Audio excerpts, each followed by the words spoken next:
હવે આજના આ વિડીયોની અંદર આપણે ચેપ્ટર 11 જે છે આપણું વિકિરણ અને દ્રવ્યનો દ્વૈત સ્વભાવ એમાં સ્વાધ્યાયના વધારાના દાખલા કરવાના છે. એ બોર્ડના સિલેબસમાં નથી.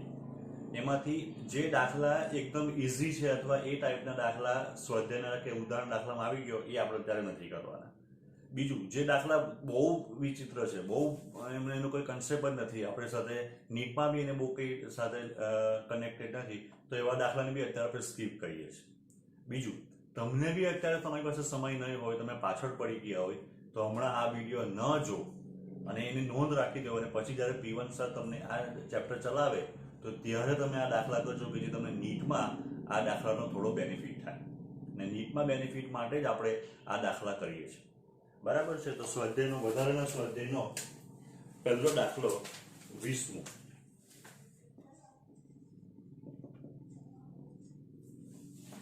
.20 આપણે એ રીતે લખતા છે, તો એ રીતે એક નિર્વાત ટ્યુબમાં કેથોડ ગરમ કરી તેમાંથી ઇલેક્ટ્રોનનું ઉત્સર્જન મેળવવામાં આવે છે. આ ઇલેક્ટ્રોન કેથોડની સાપેક્ષે 500 વોલ્ટ વિદ્યુત સ્થિતિમાન રાખેલા એનોડ તરફ પ્રવેગિત કરે છે. ત્યારે તમને પ્રાપ્ત કરેલી ઝડપનો અંદાજ મેળવો. ઇલેક્ટ્રોન માટે વિશિષ્ટ વિદ્યુતભાર એટલે એકમ દર દીઠ વિદ્યુતભાર આપણને આપેલો છે. આપણને શું આપેલું છે? તો આપણને E/m ની વેલ્યુ આપેલી છે. કેટલી? તો 1.76 × 10⁻11 કિલોગ્રામ પર કુલમ. બરાબર છે? હવે આપણી પાસે સૂત્ર છે. કયું સૂત્ર છે? તો EV બરાબર જે આપણને એને વિદ્યુત સ્થિતિમાંથી પ્રવેગિત કરીએ બરાબર એ સામા થાય તો 1/2 mv². તો therefore 2EV/m = v². આ વિદ્યુત સ્થિતિમાનનો v છે, કેપિટલ V. આ ઝડપનો v છે. બરાબર? તો therefore v² બરાબર 2EV/m.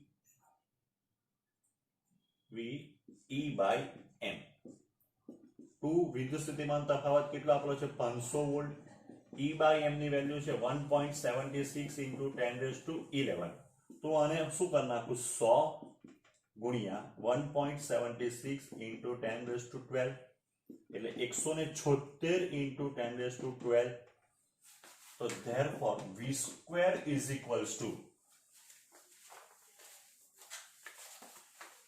176 નું વર્ગમૂળ એટલે કે 13. પહેલા v² નું વર્ગમૂળ એટલે 13.26 × 10⁻6 મીટર/સેકન્ડ. આટલો આન્સર એનો આવે છે. બરાબર? એટલે કે v બરાબર 1.326 × 10⁻7 મીટર/સેકન્ડ. આપણું એક પૂરું થયું. આ એ.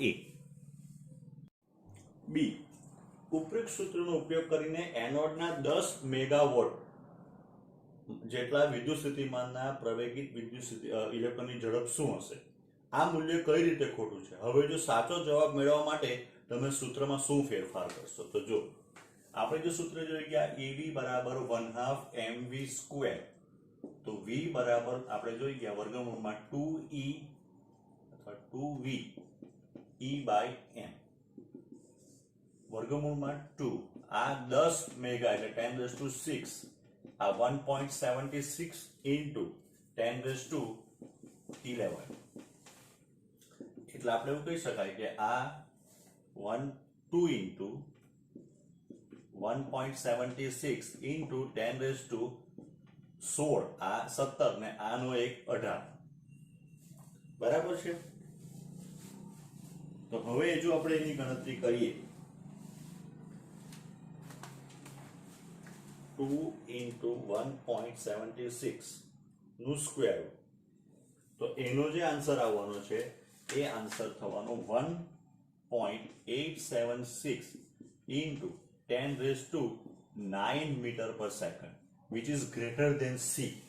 પ્રકાશની ઝડપ કરતા બી એની ઝડપ વધી જાય. આપણે જે દુનિયામાં જીવીએ છીએ એ દુનિયામાં મેક્સિમમ ઝડપ પ્રકાશની ઝડપ છે. એટલે આપણે જે કે ભૂલ છે, ખોટું શું છે?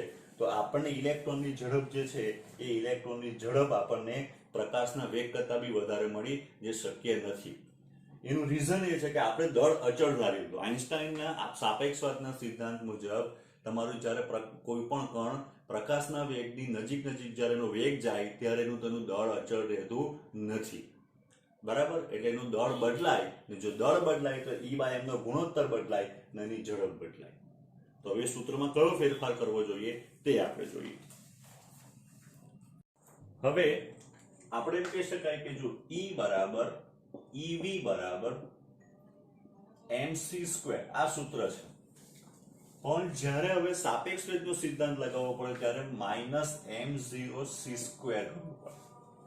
જ્યાં m બરાબર આપણે એમ કહી શકાય કે ગતિમાન અવસ્થામાં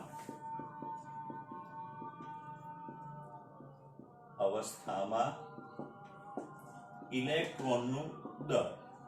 તો એ m બરાબર સૂત્ર આવશે m0 × c², 1 - v²/c². જ્યાં v એટલે ઇલેક્ટ્રોનનો વેગ અને c એટલે પ્રકાશના વેગ થાય. તો હવે આપણે કહી શકાય કે EV બરાબર m0c², વર્ગમૂળની અંદર 1 - v²/c² -m0c². બરાબર છે? તો EV/m0c², m0 ને કોમન કાઢી લીધું, ઇઝ ઇક્વલ્સ ટુ 1/1 - v²/c². આ v આપણે શોધવાનો છે, -1. તો 1 / વર્ગમૂળમાં 1 - v²/c² is equals to EV/m0c² +1. બરાબર? હવે પછી આપણે વેલ્યુ મૂકી દઈએ. તો હવે +1 આપણને કેટલા આપેલા છે? તો આપણને E ની વોલ્ટેજ કેટલો આપેલો છે? તો વોલ્ટેજ 10 મેગાવોટ, એટલે કે પહેલા 1.6 × 10⁻⁻19 પ્લસ ગુણાકાર 1.6 10⁻⁻19 and 9.1 10⁻31 into 3 × 10⁸ નો સ્ક્વેર. તો 1/1/1 - v²/c² ઇઝ ઇક્વલ્સ ટુ, આ જે તમને મળશે એ 19.54 +1, એટલે 1/20.54 ઇઝ ઇક્વલ્સ ટુ √1 - v²/c². બંને બાજુ વર્ક કરી દઈએ આપણે. બરાબર છે? તો 1/20.54 નો વર્ગ બરાબર 1 - v²/c². તો હવે v²/c² is equals to 1 - 1/20.54 no square. તો v²/c² is equals to 20.54 no square, એટલે 421.89, 1 / 421.89. તો એનો આન્સર આવવાનો 1 - 0.0023 અથવા 24 અથવા 37 કહી દઈએ, -1.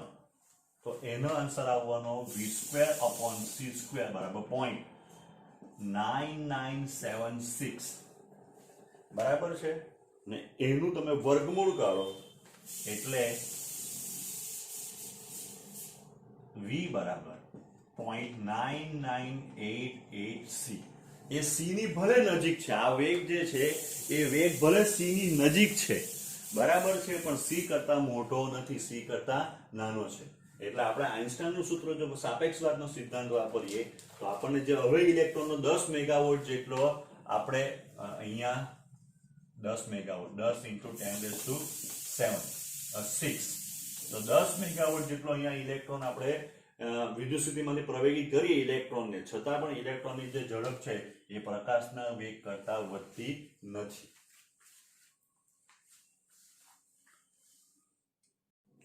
સ્વાધ્યાયનો 11.21 એમાં એ પહેલા 5.2 × 10⁶ મીટર પર સેકન્ડ જેટલો સમાન વેગ ધરાવતા ઇલેક્ટ્રોન્સની એક કિરણાવલી 1.3 into 10⁻⁻⁴ ટેસ્લા જેટલા સમાન ચુંબકીય ક્ષેત્રને લંબ રૂપે દાખલ થાય છે ત્યારે આ કિરણાવલીના વર્તુળાકાર ભાગની ત્રિજ્યા શું બનશે?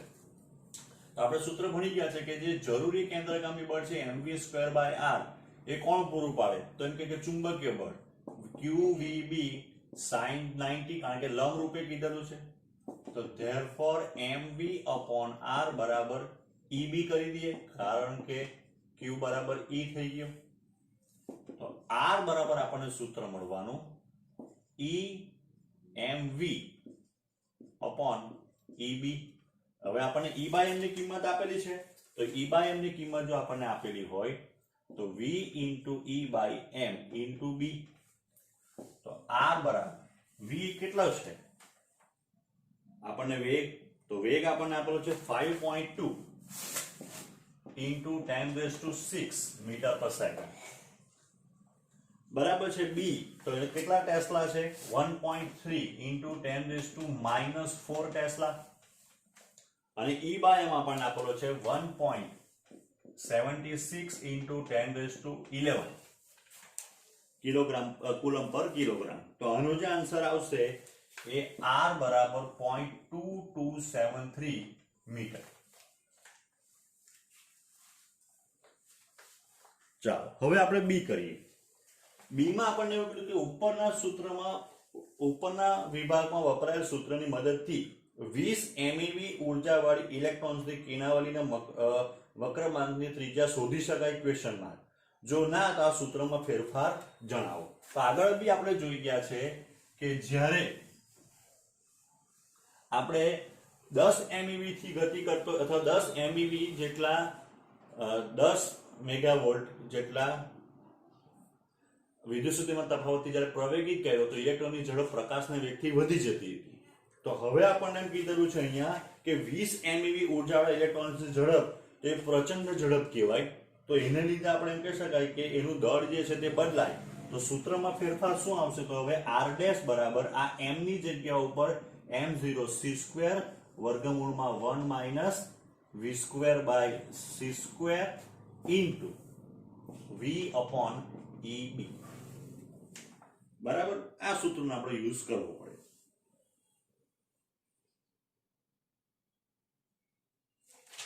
અહીંયા c² નહીં આવશે, m upon જે આપણું m દળનું સૂત્ર હતું તે. 11.22 એક પ્રયોગમાં 100 વોલ્ટ જેટલા વોલ્ટેજ વડે પ્રવેગિત થતા ઇલેક્ટ્રોન્સની કિરણાવલી 2.83 into 10⁻⁴ ટેસ્લાના સમાન ચુંબકીય ક્ષેત્રને લંબ રૂપે દાખલ થાય ત્યારે કિરણાવલી 12 સેન્ટીમીટર વક્રતા ત્રિજ્યાના માર્ગને અનુસરે છે. આ માહિતી પરથી ઇલેક્ટ્રોન માટે E by m ગણો. તો અત્યારે જ આપણે જોઈ ગયા છે, શું જોઈ ગયા કે જે એની ઉર્જા જે હતી બરાબર એ જરૂરી mv²/r બરાબર સૂત્ર કયું આવે? તો evb. તો mv upon r બરાબર eb. બરાબર છે. તો હવે E by m is equal to સૂત્ર કયું આવશે? તો E by m બરાબર આપણને સૂત્ર મળશે v upon r into b. બરાબર છે. અહીંયા આપણને જે જોઈ ગયા કે અહીંયા m નીચે જવાનું, b નીચે જવાનું, v અહીંયા. બરાબર છે. હવે આપણો દાખલામાં પ્રોબ્લેમ શું છે? તો જો આપણને v નથી આપેલો. દાખલામાં આપણે જોયું તો આપણને v નથી આપેલો. તો v માટે આપણે આગળ જોઈ ગયા તે પ્રમાણે કે ve is equals to 1/2 mv². તો v² બરાબર 2ve by m. બરાબર છે. v² બરાબર 2ev by m. તો હવે શું કરીએ આપણે? તો હવે આની અંદર આપણે એડજસ્ટમેન્ટ કરવું પડશે. કયું એડજસ્ટમેન્ટ કરીએ? તો જો e² upon m² બરાબર v² upon r² b². e² upon m² is equals to આપણને મળવાનો v એટલે અહીંયા થઈ જવાનું 2ve બરાબર છે, અપોન આર સ્ક્વેર બી સ્ક્વેર અપોન એમ, એટલે વી સ્ક્વેર ની કિંમત આપણે આમાં એન્ટર કરી દીધી, તો એક કેન્સલ થઈ ગયું, તો E બાય એમ બરાબર આપણને છેલ્લી ફોર્મ્યુલા મળશે 2v આર સ્ક્વેર બી સ્ક્વેર, બરાબર.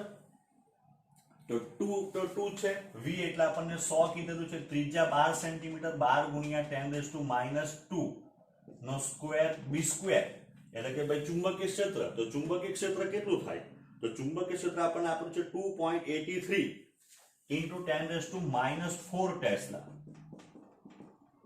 નો સ્ક્વેર.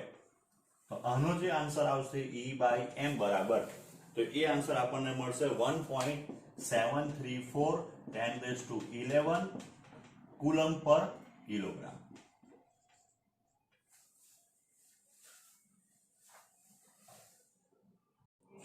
હવે સ્વાધ્યાયનો જો દાખલાની વાત કરીએ વધારાના સ્વાધ્યાયનો, તો 23, 24 અને 25 એકદમ સિમ્પલ છે. આપણે આગળ જે પ્રમાણે કરી ગયા એ પ્રમાણે ઉર્જા શોધવાની છે, તરંગ લંબાઈ શોધવાની છે, અને એકમ સમયમાં આપા થતા ફોટોની સંખ્યા તમે જાતે ટ્રાય કરી જોજો, બરાબર છે. ન આવડે તો પછી મને કહેજો, બરાબર. તો આપણે બોર્ડમાં તો કરવાના છે જ નથી, MCQ પેટર્નમાં ધારો કે આપણને નીટમાં કામ આવે તો એ ટાઈપના તો આપણે દાખલા ગણી ચૂક્યા છે. 26મો દાખલો ગણીએ તો 100 વોટ પાવર દ્વારા હિલિયમની એચજીમાંથી ઉત્સર્જાતો 2271 આર્મસ્ટ્રોંગ જેટલી તરંગ લંબાઈનો પ્રકાશ ફોટો સેલના મોબિડિયમ ધાતુના બનેલા ઉત્સર્જક પર આપાત થાય છે, ત્યારે તેને અનુરૂપ સ્ટોપિંગ પોટેન્શિયલ જો 1.3 મળતું હોય તો ધાતુનું વર્ક ફંક્શન શોધો. તો આપણી પાસે સૂત્ર છે કે ભાઈ EV0 બરાબર hc/λ -50. તો therefore 50 બરાબર hc/λ -EV0, બરાબર છે. તો હવે h એટલે 6.625 10⁻34, c એટલે 3 into 10⁸, લેમ્બડા એટલે 2271 into 10⁻10, 1.6 10⁻19 કેટલું છે સ્ટોપિંગ પોટેન્શિયલ 1.3. તો 50 બરાબર આપણને જે મળશે એ આ થવાનું 8.752 into 10⁻19 minus 2.08 into 10⁻19, એટલે 50 બરાબર આપણને મળવાનું 6.672 into 10⁻19 જૂલ. તો therefore 50 બરાબર 6.672 10⁻19 divided by 1.6 10⁻19, તો 50 બરાબર આપણને આન્સર મળશે 4.17 eV. આ એક ભાગ પૂરો થયો. હવે આપણને એમ કીધેલું છે કે જો આ ધાતુ પર હિલિયમ નિયોન લેસરમાંથી 10⁵ વોટ પર મીટર સ્ક્વેર તીવ્રતા વાળો 6328 આર્મસ્ટ્રોંગ તરંગ લંબાઈ વાળો રાતો પ્રકાશ આપાત કરવામાં આવે તો ધાતુનો પ્રતિભાવ કેવો હશે, એટલે કે આ ધાતુમાંથી ફોટો ઇલેક્ટ્રોનનું ઉત્સર્જન થશે કે નહીં. ચાલો આ બાજુ ધ્યાન. 50 બરાબર સૂત્ર થવાનું hc/λ0, જ્યાં λ0 શું છે તો થ્રેશોલ્ડ તરંગ લંબાઈ. થ્રેશોલ્ડ તરંગ લંબાઈ λ0 બરાબર hc/50. hc તો 6.625 10⁻34 3 into 10⁸. 50 જૂલમાં મૂકવાનું 6.6672 10⁻19, તો λ0 આપણને કેટલી મળશે, તો λ0 આપણને મળવાની 6.625 multiplied by 3 divided by 6.672, 2.978 into 10⁻², so 34 minus plus 8 plus 19, the minus 7 meter. તો લેમ્બડા 0 આપણને મળવાની 2978 આર્મસ્ટ્રોંગ. આનો અર્થ એમ થાય કે જો થ્રેશોલ્ડ તરંગ લંબાઈ માટે શું છે ખબર, આ મહત્તમ છે. થ્રેશોલ્ડ આવૃત્તિ અને થ્રેશોલ્ડ તરંગ લંબાઈની વ્યાખ્યા શું છે? થ્રેશોલ્ડ આવૃત્તિની વ્યાખ્યા છે જે લઘુત્તમ તરંગ લંબાઈ માટે, ધારો કે કોઈની થ્રેશોલ્ડ આવૃત્તિ 100 હર્ટ્ઝ છે, બરાબર, તો 100 પછી કોઈ બી 101 થી માંડીને ગમે એટલી વધારે આવૃત્તિઓ હશે તો એને ફોટોઇલેક્ટ્રિકનું ઉત્સર્જન થાય.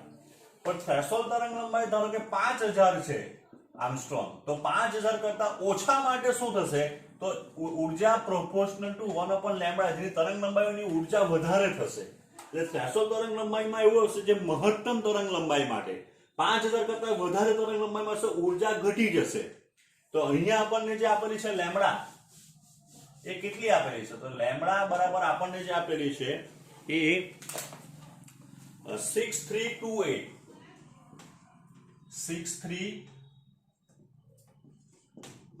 આર્મસ્ટ્રોંગ, બરાબર. તો એ ગ્રેટર ધેન લેમ્બડા 0 હોવાથી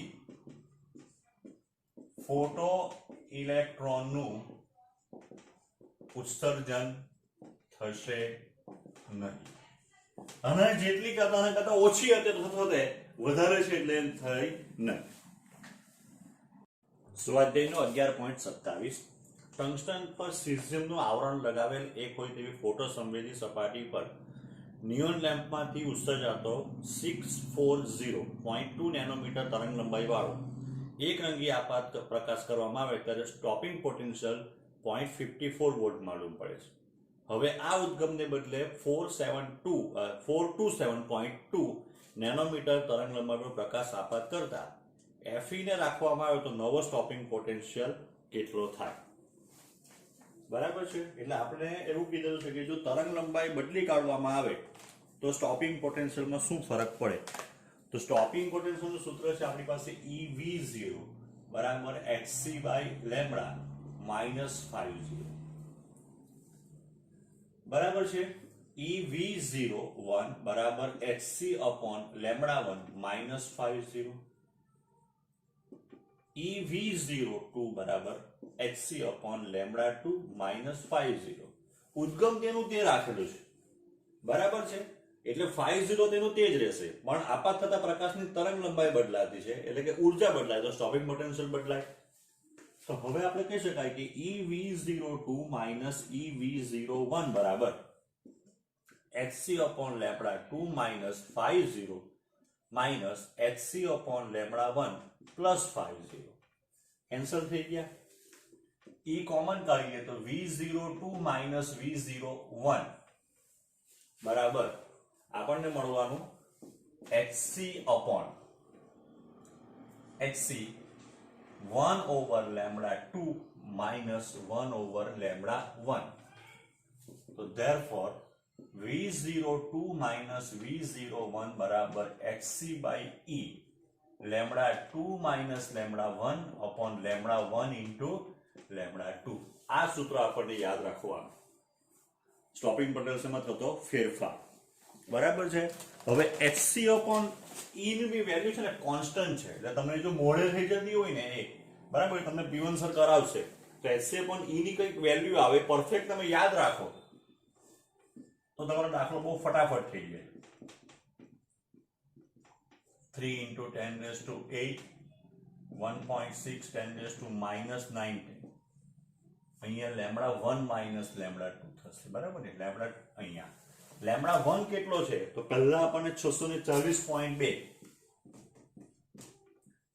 માઇનસ 427 છે, લગભગ 427.2 બરાબર. 640.2 multiplied by 427.2 into 10 rays two minus 9 એક આવશે. જો આનું બી 10 રેઝ ટુ માઇનસ આનું બી 10 રેઝ ટુ માઇનસ ઉપરના બંનેનો કોમન નીકળીને કેન્સલ થઈ ગયો. હવે આ બધાનો તમે ગુણાકાર ભાગાકાર કરશો તો તમને મળશે કે V02 minus V01 is equals to 0.9674. तो V02 बराबर 0.9674 प्लस V01, तो V02 बराबर 0.9674 પ્લસ V01, તો V01 આપણને કેટલું આપેલું છે 0.54, તો આનો આન્સર થવાનો 1.5074 વોલ્ટ.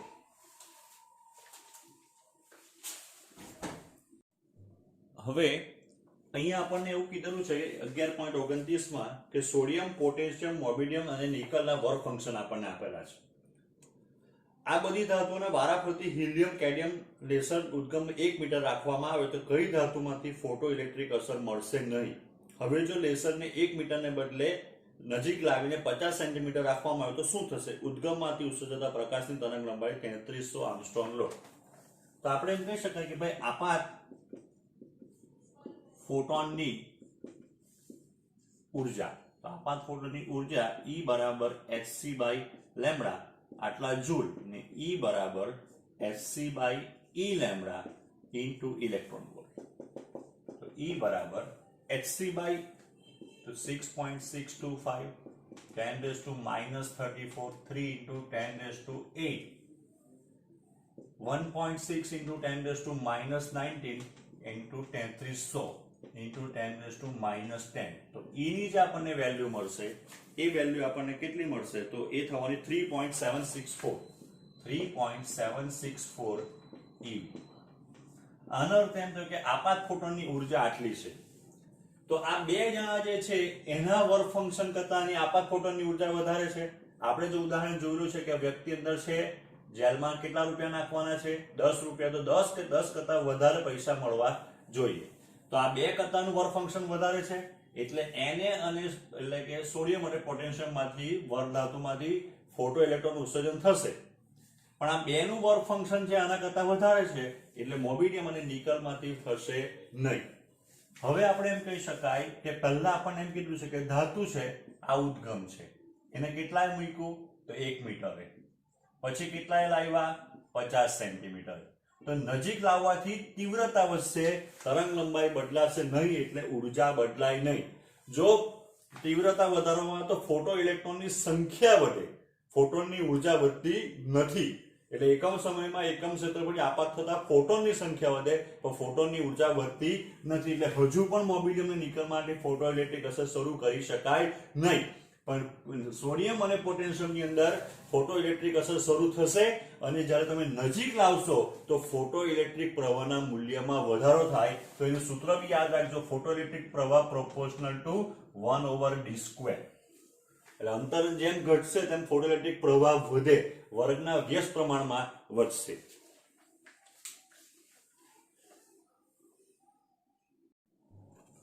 ચાલો હવે 11.30. એક ફોટો સેલમાં 2 EV વર્ક ફંક્શન ધરાવતા સોડિયમના બનેલા ઉત્સર્જકની 2 સેન્ટીમીટર સ્ક્વેર જેટલું ક્ષેત્રફળ ધરાવતી સપાટી પર 10⁻⁵ વોટ પર મીટર સ્ક્વેર જેટલી તીવ્રતાવાળો પ્રકાશ આપાત થાય છે. જો આ સપાટીમાં પ્રથમ 5 પરમાણ્વીય સ્તરો ઉર્જાનું શોષણ કરતા હોય તો આપાત પ્રકાશ તરંગ સ્વરૂપે વર્તે છે એમ માની સૈદ્ધાંતિક રીતે ઇલેક્ટ્રોનના ઉત્સર્જન માટે કેટલો સમય લાગે તેનો અંદાજ મેળવો, તેના પર તમે શું તારણ કાઢશો. એટલે કોઈ એક સપાટી છે, સપાટી ઉપર તરંગ સ્વરૂપે પ્રકાશ આપાત થાય છે, એના 5 સ્તરોમાં રહેલા પરમાણુઓ જે છે એ 5 સ્તરોમાં રહેલા પરમાણુ આ ઉર્જાનું શોષણ કરે અને પોતાનામાંથી ઇલેક્ટ્રોનનું ઉત્સર્જન કરે. તો આપણે એમ કહી શકાય કે એક પરમાણુ નું ક્ષેત્રફળ તો એ થવાનું πr². જો આપણે ક્ષેત્રફળને ગોળાકાર, તો પરમાણુ ત્રિજ્યા આપવાનું ભૂલી ગયા છે દાખલામાં, તો એ થવાનું 4 × 3.14 r એટલે 10⁻⁻10². તો nearly equals to 10⁻⁻20 metre square થાય. તો હવે આપણે એમ કહીએ કે મીટર સ્ક્વેરમાં ક્ષેત્રફળ બરાબર અને પરમાણુની સંખ્યા. તો 10⁻⁻20 મીટર સ્ક્વેર ક્ષેત્રફળ તો કેટલા પરમાણુ હશે? આપણી પાસે કેટલું ક્ષેત્રફળ છે? 2 × 10⁻2 આપણને આપેલું છે, -4 થવાનું સેન્ટીમીટર સ્ક્વેર નો મીટર સ્ક્વેર કરીએ એટલે તો કેટલા પરમાણુ? તો ધેરફોર પરમાણુની સંખ્યા બરાબર, તો પરમાણુની સંખ્યા બરાબર 2 into 10 raised to minus 4 divided by 10 raised to minus 20 तो is equals to 2 into 10 raised to 16 तो therefore આવા કેટલા પરમાણુ સ્તર છે તો આવા 5 સ્તર હોવાથી કુલ પરમાણુ કેટલા થાય તો 5 multiplied by 2 multiplied by 10 raised to 16 એટલે 10 raised to 17 પરમાણુ થવાના જે આ ઉર્જા શોષતા છે બરાબર છે જે શું કરે આ ઉર્જા શોષે ચાલો હવે સોડિયમમાં એક મુક્ત ઇલેક્ટ્રોન હોવાથી મુક્ત ઇલેક્ટ્રોન કે જે આ ઉર્જા શોષતી છે તો મુક્ત ઇલેક્ટ્રોનની સંખ્યા બી 10⁻17 થવાની બરાબર સમજજો હવે આપણને તીવ્રતા આપેલી છે તો તીવ્રતા એનો અર્થ એમ થયો કે I બરાબર E/AT તો ધેરફોર T બરાબર 1 સેકન્ડમાં સપાટી પર આપાત થતી ઉર્જા તો E બરાબર I into AT બરાબર છે આ એટલે આપણને 10 raised to minus 5 આપેલો છે ક્ષેત્રફળ 2 into 10 raised to minus 4 into 1 એટલે 2 into 10 raised to minus 19 joule ઉર્જા આપેલી સપાટી ઉપર 1 સેકન્ડમાં આપાત થાય તો આ ઉર્જા કોના દ્વારા શોષાય 10 raised to 17 ઇલેક્ટ્રોન જે આની અંદર દરેકમાં એક ઇલેક્ટ્રોન મુક્ત થયેલા છે એ ઇલેક્ટ્રોન શોષે તો એ ઇલેક્ટ્રોન શોષે તો એનો અર્થ એમ થાય કે હવે ઇલેક્ટ્રોન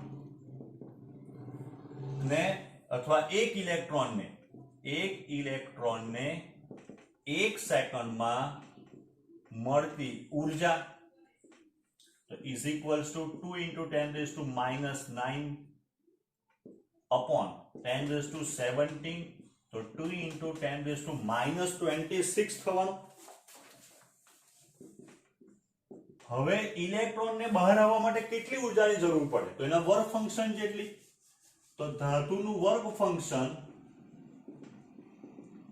ફંક્શન બરાબર ઇલેક્ટ્રોન ને મુક્ત થવા માટે જરૂરી લઘુત્તમ ઉર્જા તો એ લઘુત્તમ ઉર્જા કેટલી થાય છે આપણને 2 eV આપેલી છે એટલે 2 into 1.6 10 raised to minus 19 joule તો હવે આપણે એમ કહી શકાય કે ઉર્જા અને સમય 2 into 10 raised to minus 26 જેટલી ઉર્જા શોષતા 1 સેકન્ડ લાગે તો 2 into 1.6 into 10 raised to minus 19 joule શોષતા કેટલી લાગે 2 into 1.6 10 raised to minus 19 2 into 10 raised to minus 26 એટલે 1.6 10 raised to 7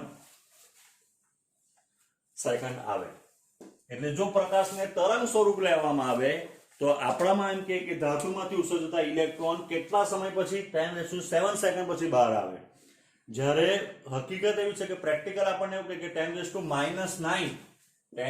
minus 9 સેકન્ડમાં ઇલેક્ટ્રોન બહાર આવી જાય એટલે આપણે તરંગને અથવા જે ઉર્જાને તરંગ સ્વરૂપે લઈ શકીએ નહીં ફોટોન સ્વરૂપે લઈને જ આપણે ફોટોઇલેક્ટ્રિક અસરની જે આઇન્સ્ટાઈનની સમજૂતી આપી એના દ્વારા જ આપણે સમજાવી શકીએ પાછું એકવાર રિવિઝન કરી દઈએ આપણને એમ કીધું છે એક પરમાણુની ત્રિજ્યા 10 raised to minus 10 છે એવી 2 સેન્ટીમીટર સ્ક્વેર ક્ષેત્રવાળી સપાટી ઉપર પ્રકાશ તરંગ સ્વરૂપે આપાત થાય તો આપણે એમ કહી દીધું પહેલા કે એનું જે ક્ષેત્રફળ જે આપણને મળતું હતું એક પરમાણુનું ક્ષેત્રફળ કેટલું થાય આશરે 10 raised to minus 20 તો 10 raised to minus 20 માં એક પરમાણુ હશે તો 10 raised to 2 into 10 raised to minus 4 માં કેટલા પરમાણુ તો 10 raised to આપણે ગણી કાઢ્યા કે 2 into 10 raised to minus 4 divided by minus 20 એટલે આપણને જે સપાટી આપેલી છે સપાટીમાં કેટલા છે 2 into 10 raised to minus 16 પરમાણુ એક સ્તરમાં છે પણ આપણે એમ કીધું કે એ ઉર્જા 5 સ્તરો દ્વારા શોષાય છે તો 5 સ્તરો દ્વારા શોષાતી કુલ પરમાણુ કેટલા થાય 5 into 2 into 10 raised to 6 અને 10 raised to 17 પરમાણુ હવે સોડિયમમાં દર એક પરમાણુ દીઠ આપણને એક મુક્ત ઇલેક્ટ્રોન મળે તો 10 raised to 17 પરમાણુ આપણને 10 raised to 17 મુક્ત ઇલેક્ટ્રોન આપવાના એટલે જે કઈ ઉર્જા આપાત થતી છે સપાટી ઉપર એ કેટલા ઇલેક્ટ્રોનને મળવાની 10 raised to 17 સેકન્ડને કેટલા સમયમાં તે જોઈએ. તો તીવ્રતા એટલે એકમ સમયમાં એકમ ક્ષેત્ર પર આપાત થતી ઉર્જા. તો t બરાબર 1 સેકન્ડમાં સપાટી પર આપાત થતી ઉર્જા બરાબર I × AT. I આપણને 10⁻⁵ તીવ્રતા આપેલી છે, ક્ષેત્રફળ 2 × 10⁻⁴ છે, સમય 1 છે. તો આટલા જૂલ ઉર્જા 1 સેકન્ડમાં આપાત થાય. આ ઉર્જા કેટલા ઇલેક્ટ્રોનને મળે? 10⁻17 ઇલેક્ટ્રોનને મળે. તો એક ઇલેક્ટ્રોનને કેટલી ઉર્જા મળે 1 સેકન્ડમાં? 2 × 10⁻26 જૂલ જેટલી મળે. તો 2 × 10⁻26 જેટલી ઉર્જા શોષતા એક ઇલેક્ટ્રોનને 1 સેકન્ડ લાગે. તો એનો વર્ક ફંક્શન જેટલી ઉર્જા જે એને બહાર લાવવા માટે જરૂરી છે, તો 2 × 1.6 જતા એને કેટલો સમય લાગે? તો એની ગણતરી 1.6 × 10⁻7 સેકન્ડ. એને જો વર્ષમાં કન્વર્ટ કરવામાં તો આશરે અડધું વર્ષ જેટલો સમય આવે, જે બહુ મોટો સમયગાળો છે. જ્યારે ફોટો ઇલેક્ટ્રિક અસરનું પ્રેક્ટિકલ પરિણામ એવું બતાવતું છે કે ફોટો ઇલેક્ટ્રિક અસર તાત્ક્ષણિક છે. એટલા માટે આપણે તરંગને ઉર્જાને તરંગ સ્વરૂપે નહીં પણ ફોટોન સ્વરૂપે સ્વીકારવી પડે જ્યારે આપણે ફોટો ઇલેક્ટ્રિક અસરની સમજૂતી આપતા હોય ત્યાં.